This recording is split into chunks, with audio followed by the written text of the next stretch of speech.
आज मैं इनको अपनी औकात दिखाऊंगा। रात का समय था। शहर के बाहरी हिस्से में फैली हुई थी एआरएफ एरोस्पेस फैक्ट्री। लोहे, कांच और रहस्यों से बनी एक विशाल दुनिया। दिन में जहां इंजीनियरों की चहल पहल रहती थी, वहीं इस वक्त पूरा इलाका अजीब सन्नाटे में डूबा हुआ था। हैंगर नंबर 3 के अंदर एक विशाल विमान खड़ा था। कोड नेम था AX-9 वज्र, देश का सबसे एडवांस फाइट टेस्ट एयरक्राफ्ट। लेकिन पिछले 6 दिनों से वह जमीन से चिपका हुआ था।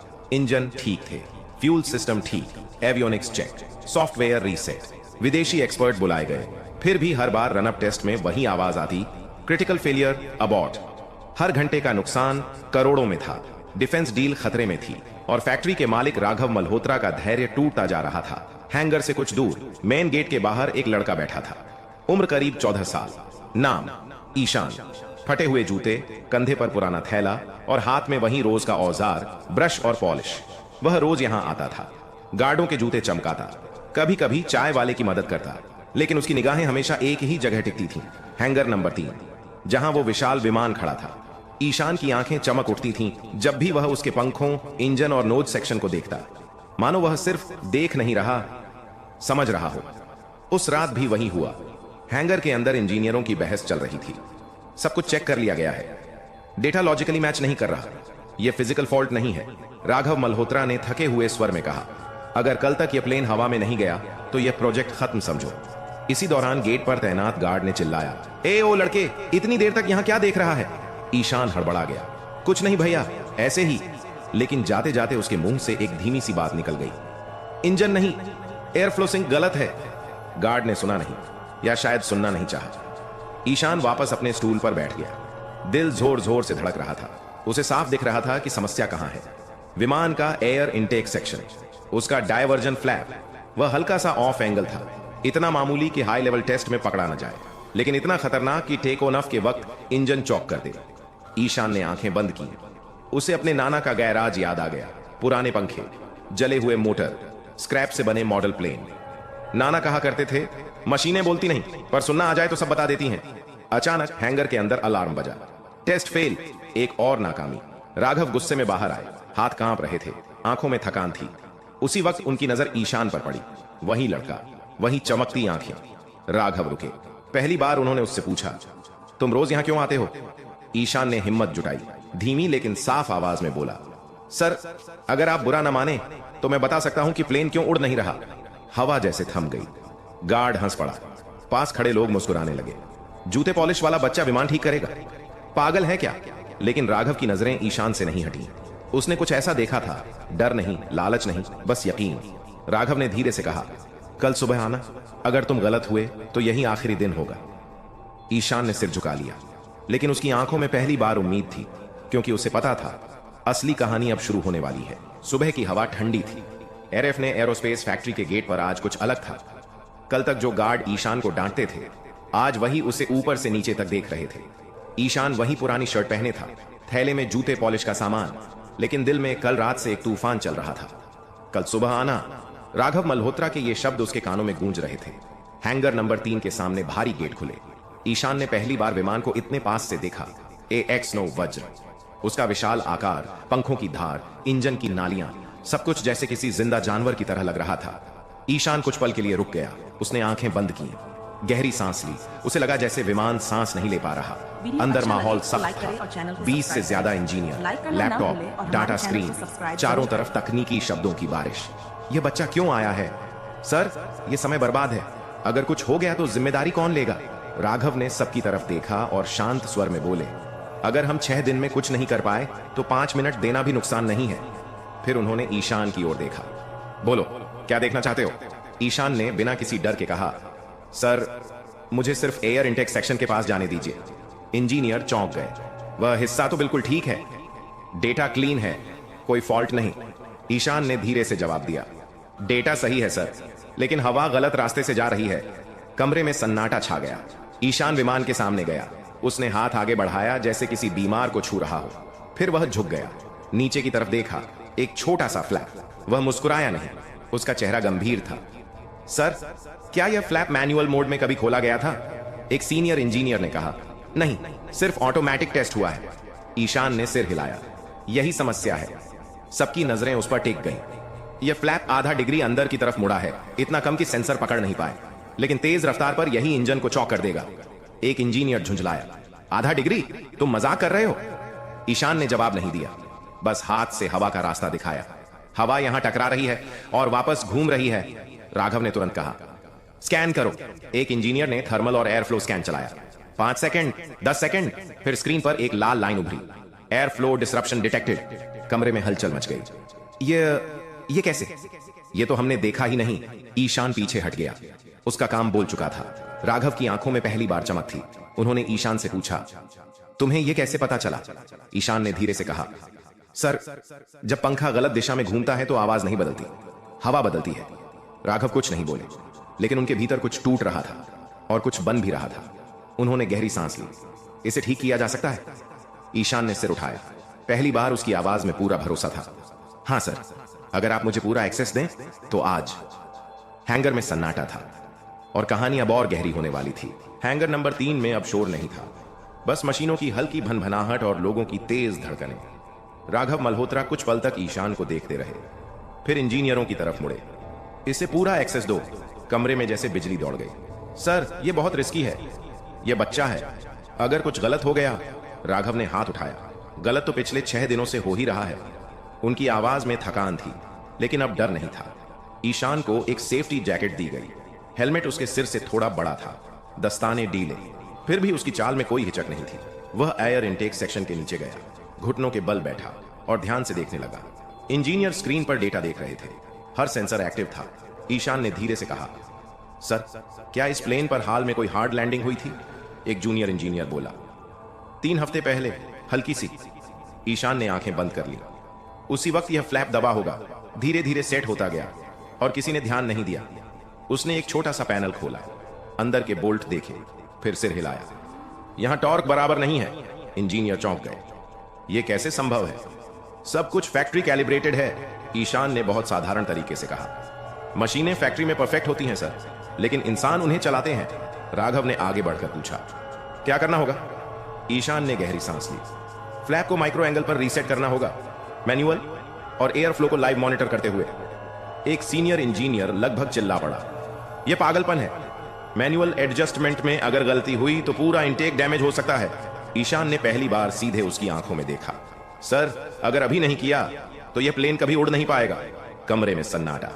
राघव ने एक पल भी नहीं लगाया। करो, सब हड़बड़ा गए। सर, मैंने कहा करो। ईशान को टूल दिए गए, छोटा रिंच, फीलर गेज, एक टॉर्च। उसके हाथ कांप नहीं रहे थे।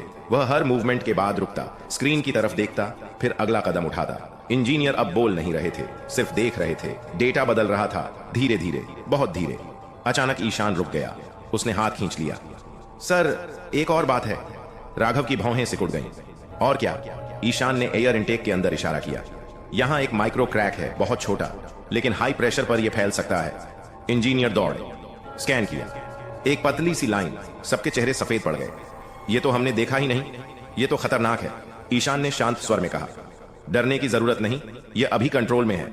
राघव ने पूछा, कैसे? ईशान ने सिर उठाया। अगर आप मुझ पर पूरा भरोसा करें। हैंगर में खड़ा हर आदमी जानता था अब पीछे हटने का कोई रास्ता नहीं था, और एक जूते पॉलिश करने वाला लड़का अब इस विमान की आखिरी उम्मीद बन चुका था। हैंगर में अब सन्नाटा डरावना नहीं था, वह सन्नाटा था जिसमें फैसले लिए जाते हैं। राघव मल्होत्रा ने चारों तरफ देखा। इंजीनियर, टेक्नीशियन, सिक्योरिटी, सबकी आंखों में एक ही सवाल था, क्या यह बच्चा सच में जानता है कि वह क्या कर रहा है? राघव ने गहरी सांस ली और साफ शब्दों में कहा, मैं इस लड़के पर भरोसा करता हूं। यह वाक्य भारी था, क्योंकि इसके पीछे करोड़ों का प्रोजेक्ट, देश की साख और लोगों की नौकरियां जुड़ी थीं। ईशान को हैंगर के अंदर एक छोटा सा मोबाइल वर्क स्टेशन दिया गया। उसके सामने बड़ी screen, real time air flow data और इंजन प्रेशर ग्राफ।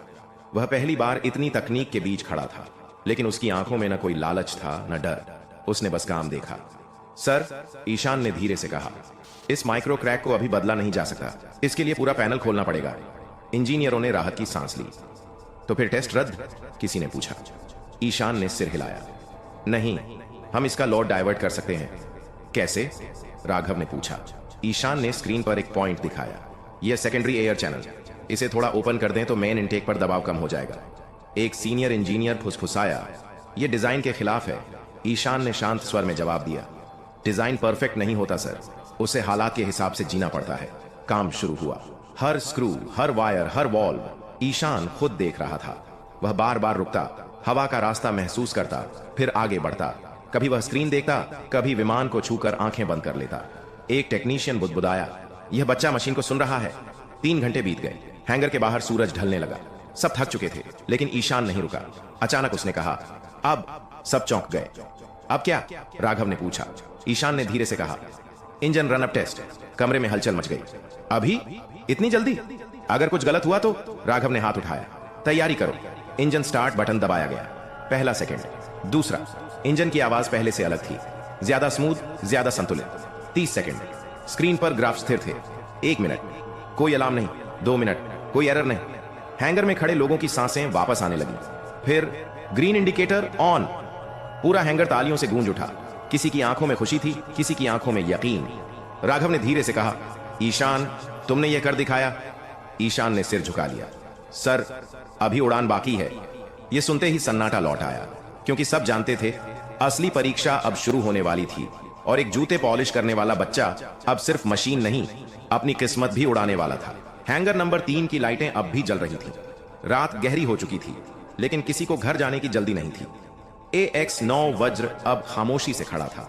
इंजन ठंडा हो रहा था, डेटा स्टेबल था, फिर भी माहौल में एक तनाव तैर रहा था। कल सुबह पहली टेस्ट फ्लाइट, यही तय करेगा कि ईशान का भरोसा इतिहास बनेगा या एक खतरनाक गलती। राघव मल्होत्रा अपने ऑफिस में बैठे थे। टेबल पर फाइलें खुली थीं, लेकिन उनका ध्यान कागजों पर नहीं था। बार बार उनके दिमाग में वही सवाल घूम रहा था, क्या मैंने सही किया? एक बच्चा, कोई डिग्री नहीं, कोई सर्टिफिकेट नहीं, और फिर भी उसने वो देखा जो पूरी टीम नहीं देख पाई। उसी वक्त फैक्ट्री के पीछे एक छोटे से शेड में ईशान अकेला बैठा था। उसके सामने वही पुराना थैला रखा था, ब्रश, पॉलिश। वह उन्हें देख रहा था जैसे किसी पुराने दोस्त को। आज पहली बार उसने जूते नहीं चमकाए थे, और यह बात उसे थोड़ा अजीब लग रही थी। उसे अपनी माँ याद आ रही थी। दवा खत्म होने वाली थी। नाना की खांसी बढ़ गई थी और घर का किराया भी बाकी था। उसने खुद से कहा, अगर कल कुछ गलत हुआ तो सब खत्म। दरवाजा खुला। राघव अंदर आए। ईशान घबरा गया, खड़ा होने लगा। बैठो, राघव ने कहा। कुछ पल खामोशी रही। फिर राघव बोले, डर लग रहा है? ईशान ने सच कहा। हाँ सर। राघव हल्का सा मुस्कुराए। डर जरूरी है, डर ना हो तो इंसान गलती कर बैठता है। फिर उन्होंने पूछा, तुम इतना सब कैसे जानते हो? ईशान ने जमीन की तरफ देखा। नाना कहते थे, अगर तुम कुछ ठीक करना चाहते हो तो पहले उसे इज्जत दो। मशीन को? राघव ने पूछा। हाँ, ईशान बोला, और खुद को भी। राघव कुछ देर उसे देखते रहे, फिर बोले, कल अगर यह प्लेन उड़ गया तो तुम्हारी जिंदगी बदल जाएगी। ईशान ने धीरे से कहा, सर, मुझे बड़ी जिंदगी नहीं चाहिए, बस इतनी कि मेरी मां का इलाज हो जाए। राघव की आंखें नम हो गईं। उन्होंने पहली बार ईशान के सिर पर हाथ रखा। जो होगा अच्छा होगा। रात के आखिरी पहर ईशान फिर हैंगर के अंदर गया। विमान के पास खड़ा हुआ, हाथ बढ़ाकर हल्के से उसके पंख को छुआ। कल उड़ जाना, वह फुसफुसाया। सब देख रहे हैं। विमान खामोश था, लेकिन उस खामोशी में भरोसा था। बाहर आसमान साफ था, तारे चमक रहे थे। कल सुबह या तो इतिहास बनेगा या सब कुछ बिखर जाएगा। और इस सब के बीच एक जूते पॉलिश करने वाला बच्चा पहली बार अपनी किस्मत के रनवे पर खड़ा था। उड़ान अब बस कुछ घंटों की दूरी पर थी। सुबह बहुत शांत थी, हद से ज्यादा। एरएफ ने एरोस्पेस फैक्ट्री के रनवे पर धूप हल्की थी, लेकिन लोगों के चेहरों पर तनाव साफ दिख रहा था। आज कोई गलती माफ नहीं थी।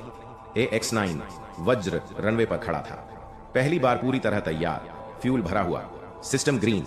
लेकिन सबसे बड़ा सवाल अब भी वही था, क्या यह उड़ पाएगा? कंट्रोल रूम में इंजीनियर अपनी सीटों पर जमे थे। हर स्क्रीन पर अलग डेटा, हर लाइन पर एक एक आंख। राघव मल्होत्रा खिड़की के पास खड़े थे, हाथ पीछे बंधे हुए, चेहरा सख्त लेकिन अंदर तूफान। ईशान रनवे के किनारे खड़ा था, सेफ्टी जैकेट पहने, हेलमेट लगाए। यहां तक का सफर उसे सपना लग रहा था। कल तक जो बच्चा गार्डों से डांट खाता था, आज वहीं टेस्ट फ्लाइट के वक्त मौजूद था। पायलट ने रेडियो पर कहा, रन अप शुरू हो रहा है। इंजन की आवाज बढ़ी, धीरे, फिर तेज। ईशान ने आंखें बंद कर ली।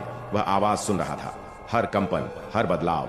उसका दिल धड़क रहा था, लेकिन दिमाग शांत था। Speed increasing, system stable. Runway पर विमान आगे बढ़ा। कुछ सेकंड, फिर एक हल्का सा झटका। कंट्रोल रूम में हलचल मच गई। Air flow spike, pressure fluctuation. Raghav की मुट्ठी भींच गई। ईशान ने तुरंत आंखें खोली। उसने चिल्लाकर कहा, सेकेंडरी चैनल 2% और खोलो। कंट्रोल रूम में पल भर की चुप्पी। फिर एक इंजीनियर बोला, कर रहे हैं। ग्राफ्स धीरे धीरे स्थिर होने लगे। झटका खत्म।